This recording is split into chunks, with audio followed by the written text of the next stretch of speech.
जानते हैं गुरु पूर्णिमा की व्रत कथा, इसकी पूजा विधि और इसके करने के लाभ।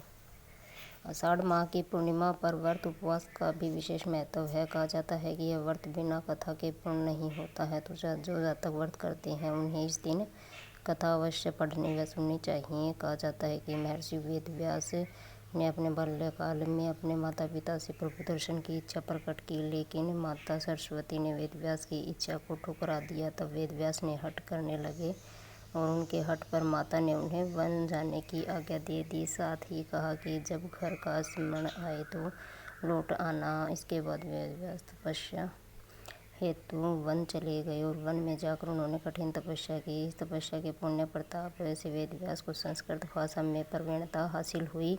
तत्पश्चात उन्होंने चारों वेदों का विस्तार किया और महाभारत, 18 महापुराणों सहित ब्रह्मसूत्र की रचना की। महर्षि वेद व्यास को चारों वेदों का ज्ञान था। यही कारण है कि इस दिन गुरु पूजने की परंपरा सदियों से चली आ रही है।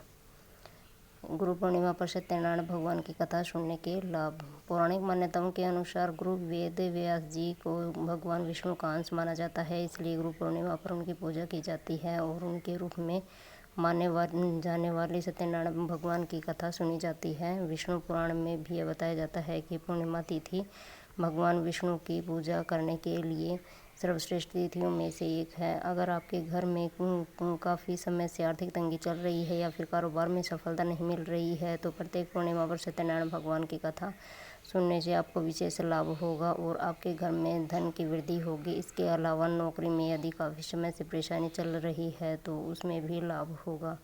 गुरु पूर्णिमा की पूजा विधि। गुरु पूर्णिमा पर यदि आप किसी कारणवश सत्यनारायण भगवान की कथा नहीं कर पा रहे हैं तो सामान्य विधि विधान से भगवान विष्णु की पूजा करने से भी शुभ फल की प्राप्ति होगी। भगवान विष्णु की पूजा में तुलसी, धूप, दीप, गंध, फूल और पीले फल चढ़ाएं और श्री हरि का स्मरण करें और मनोकामना याद करें। भक्ति भाव के साथ पूजा करनी चाहिए।